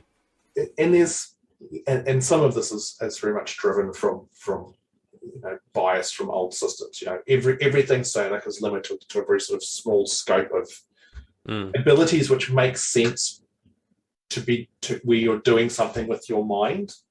Yep. And it's not, and it's, I mean, holy shit, you're starting to get almost into the realms of, what? If a Jedi could do it, you're probably going to be okay. But in saying that, Well, it's a good example of over explaining how a thing yeah, works, right? and Well, it's, yeah. opinions and all, but for me, Yep. that's a good example of over explaining how something works without needing to do it or needing to do it in that way. Yeah. Yeah. Now the psionic thing does. There's an interesting space to play in that area in regards to the world makeup, which again sort of hashtag spoilers. But there is some stuff which would be quite, it would be interesting. It would open up an avenue for some stuff. But I mean, in saying that, In which case, I'm in. all The avenues, please. Yeah. But like the nature thing does too. So there's definitely some interesting stuff that could go on in either one of those spaces. So whatever, I guess, whatever it is that makes you feel good or right for Delgrim, we can run with that. Yeah, I think those are the two options. I don't know which one's preferable yet, and maybe hashtag spoiler stuff then. You know, are we thinking stuff early character wise or stuff later story wise that's going to potentially impact and or see all of the above. Or all of the above, yeah. In which case, I'm probably inclined to take him in the psychic direction. Like it's there, we may as well make use of it. I guess is kind of the way that I see that, right? It gives a very run with psionics. Yeah. It gives a really strong identity for that and for his whole group. You know. And it fits that theme that we've kind of pulled out on a couple of things of the grim determination and self-reliance of that culture, I guess, as well, right? And it's that, like you've talked about how he's very focused and very, and that's almost like it's almost a manifestation of that intense focus, Now, the other question you had was, are we calling it the Underdark? I look, the super lazy part of me goes absolutely, because why not? It's one less thing I have to try and invent. I've got to invent an entire upper world. Why do underneath as well? Yeah, right. Look, that's my very lazy brain right now. There could, and I mean, it is just a name. I mean, if we could come up with a cool name, it's all about the cool name. It is. It's all about the cool name. But it's also, I think, one of the other things that I saw this. It was an interesting tweet from someone. I can't remember who it was, but they were talking about how they'd made this homebrew world and they'd got all these awesome names and people were loving it. And then they had a few people pull out and they had to get in some new players and trying to explain the world to new players when, no, the Underdark's not them. No, orcs don't try and eat everyone and kill everyone. No, that's not how dragons work. They said was like exhausting because they changed so much. Now, I'm hoping that we don't have, a revolving cast of people here. But it's a decent thought experiment to have at the very least, right? What does that conversation look like for you with those new players? Yeah, and it's also like how much does it need to be renamed? Like, is it being renamed just because we can? Is it being renamed because there's actually a really good reason to do it?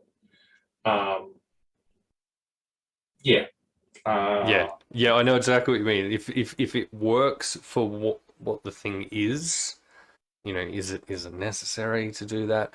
And if that's what you want your world to be, so the deviation from, then do it. Your call, right?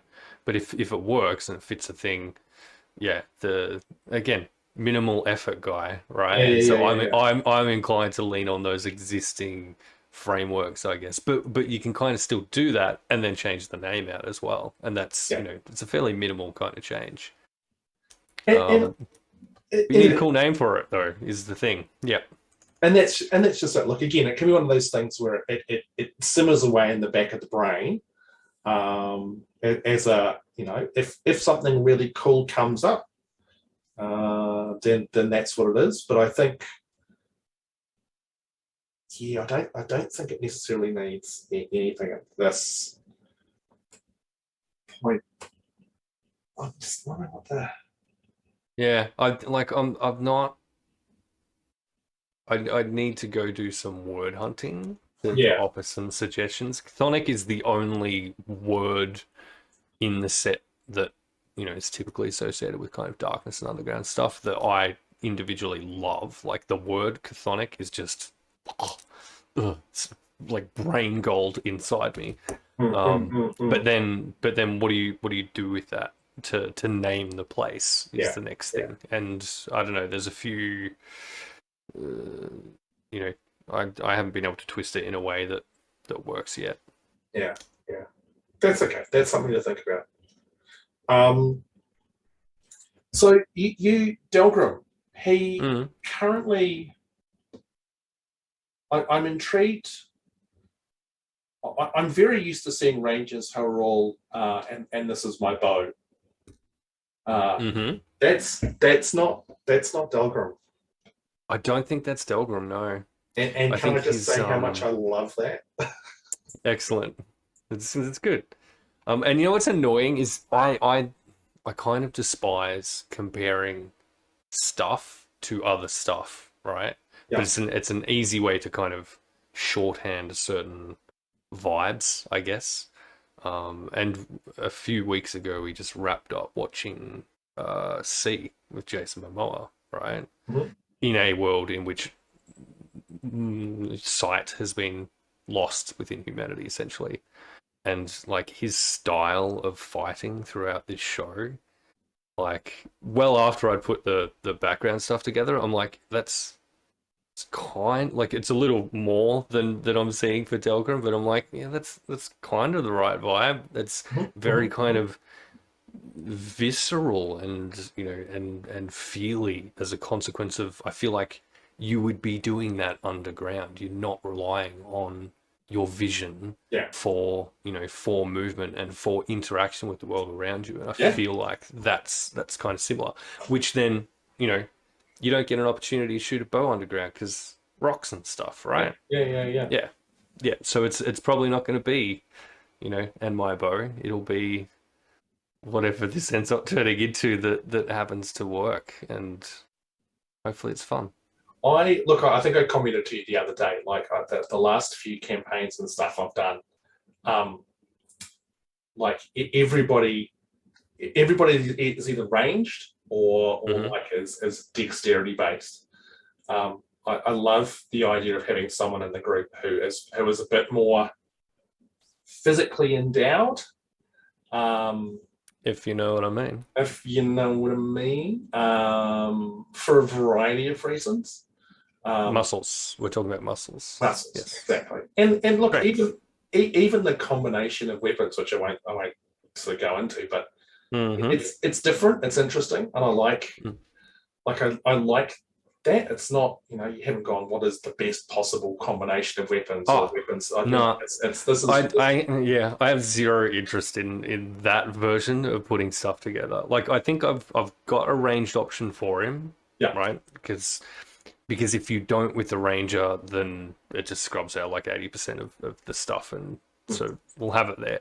But may never use it if it's not fun to play with, right? No. But yeah, it's for me the way that a character was put together, whether it's spells, their equipment, it's about what adds to the bits of the character's kind of story that you want to focus on as you're playing, if that makes sense. That's generally where I land putting together a character. No, it's very cool. I'm looking forward to seeing that in action and looking at ways that I can kind of tinker in those spaces as well. Yeah, cool. It's cool. I got lots I gotta think about now, which is great, which is exactly the reason that we're doing this. Wait, you didn't already have lots that you had to think about? but it's like I got to the point with some of the worlds where it was like I needed to have these conversations with people, so I know, what people were looking like and where they were, and because so much of it can then influence just huge chunks of the land potentially. I can just go, you know what, actually screw all that. I'm not going to bother because Promethean's sick and whatever it is here, or Delgrim's going to have this thing and he's going to whatever, or Cass is doing this and all these sorts of things. So, and even impacting on the societies and people and stuff like that. No, it's good. It's good. And then you've got to have these another version of this conversation after you've gone, after you've then re-layered the world around the character conversations. You get to have, another one that's like, okay, cool. Here's the bits that have shifted world-wise. Where does everything kind of fit? Yeah. And there'll be conversations also around stuff that hasn't been talked about on stream, because don't necessarily want the other players hearing about it and that sort of thing. And there's going to be viewers. But like I've already got in my head, like I need to write up something. This will be the next part of the process is me writing up a bunch of stuff and then giving it to you and going, hey, what are your thoughts here now? Yeah, cool. Yeah, I think that's good. So I don't know. Do you have anything else that you kind of want to? I don't think so. Did we have any other questions that we needed to kind of answer that were thrown out, or did we just land on trying to come up with cool names for the sort of Underdark? Yeah. Does anybody else who's lurking in the chat have any other questions they want to throw out there? I think we covered them all. Yeah. There's a handful. Halflings also get all the money in the world too, just putting it out there. Really? Yeah. Not because I'm biased towards halflings at all. I don't know. I don't know how Delgrim's going to view money. I guess it'd become pretty immediately apparent that it's necessary to survive. I feel like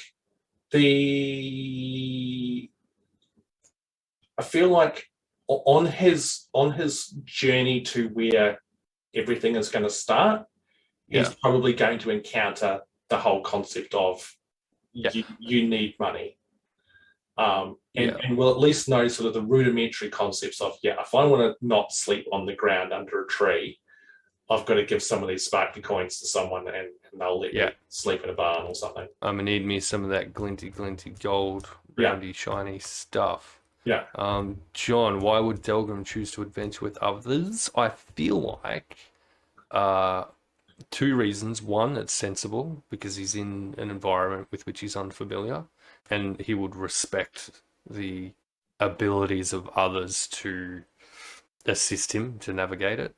And two, to learn from them as well would be the two things he'd likely kind of lean towards drawing on, I reckon. Yeah, very cool. See, I can answer questions. Yeah, man. Nailed it. When posed, look at that. I didn't even have to dodge it entirely. Go me. No, or handball it off to someone else in the group or anything like that. Call it hashtag spoilers and go, we'll come back to it later. Yeah. God damn it, I've been busted. I think that's everything. I think we might be done. I think we might be spent, which is quite good because it's not an ungodly time or anything like that. No, it's not. Any more questions from the sweaty masses? Anything? Sweaty masses? Ugh. Huh? Ugh. Yeah, no, it's not. It's not. It conjures up some the lubricated throng. No, it's not better, is it? No, it's not any better. No, that's infinitely worse. The lubricated no, my God, man, that's wow. That's Look, it's out there. Make use of it as you will. Please don't make use of it. How do we reverse this? Sarah, can we delete the last minute and a half? Undo time, please. I said some bad words. Oh, that's up there with fucking American word. How do you think Delgrim will regard the others if they have different motives? Oh, look, having different motives, I don't think you'll have a problem with. If there's a conflict in their motives, I honestly don't know until I know what that conflict looks like, I think, which is a bit of a cop out of an answer.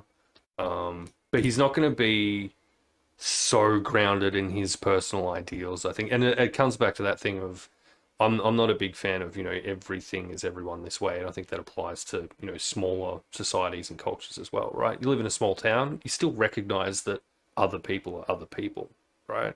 And they have their own life. You might not agree with it, blah, blah, blah. But broadly speaking, you accommodate for the existence of other people, with their own lives wanting to do their own thing. And I think generally he'll do that if there's a direct conflict between motivation and behavior, different story, but it'll come down to what the specifics of that conflict look like as to how he'd manage it.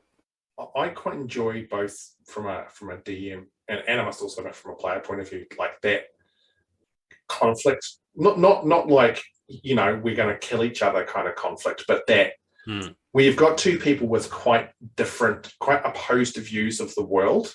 Mm-hmm. I think it opens up quite an interesting space, just from a roleplay point of view.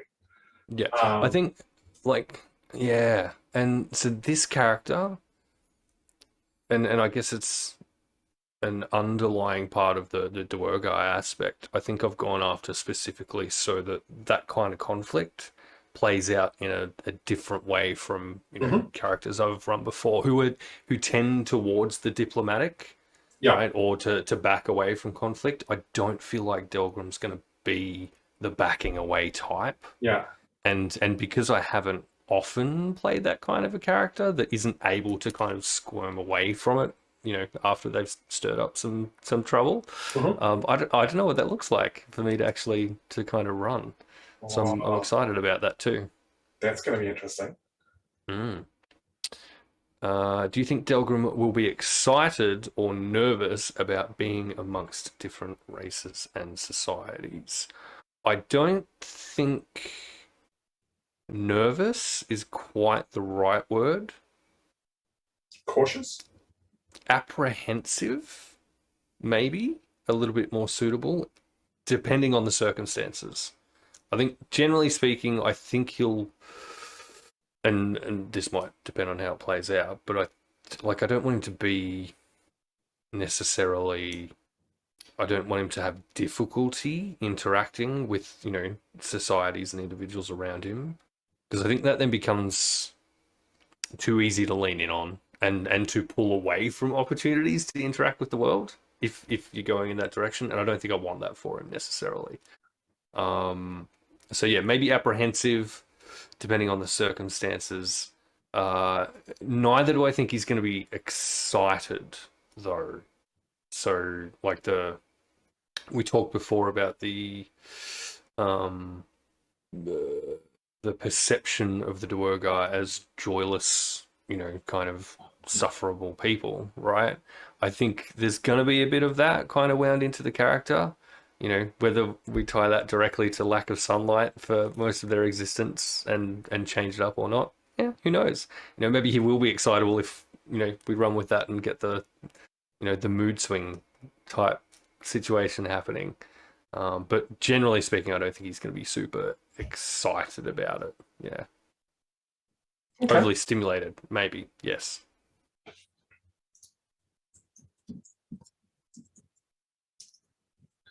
That it? That all we got? I think that is. I think that's pretty much it.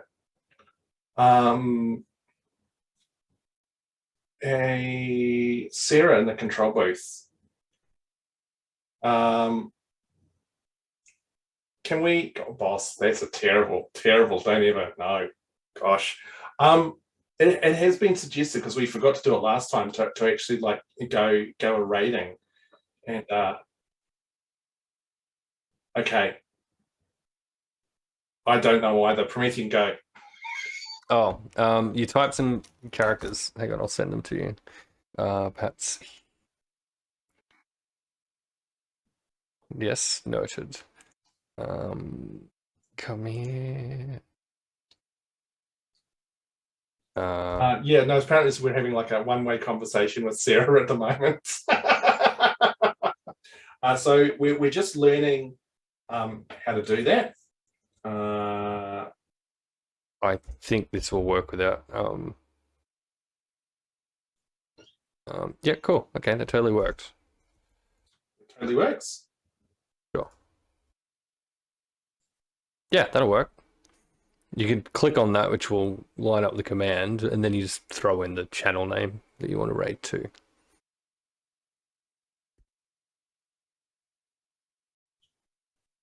Cool, awesome. Hey, thanks everyone for coming in and listening to us ramble on. My pleasure.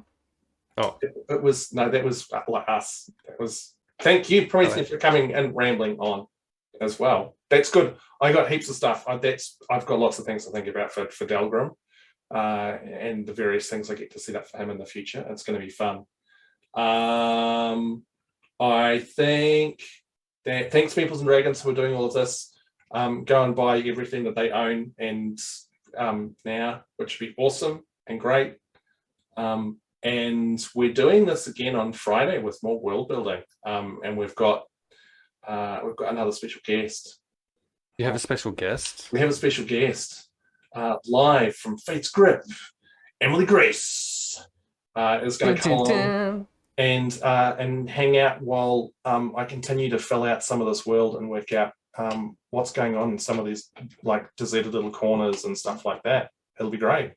And then after that, we'll get to meet more of the people who are playing, who half of you are lurking in the chat, which has been awesome. Thank you, guys. I think that's me. I'm done. Sarah, that sail ahoy. Let's go a raiding. No, matey. I don't know what I know. Attack! Oh, look. Yeah, you do the thing and then you got to click it. It'll be fine. Yeah. It's doing, we're doing, I don't know how any of this works. There it goes. There it goes. I need to push that. Is that going to blow the world up? All right, raid is a mundo. That's done. Yeah.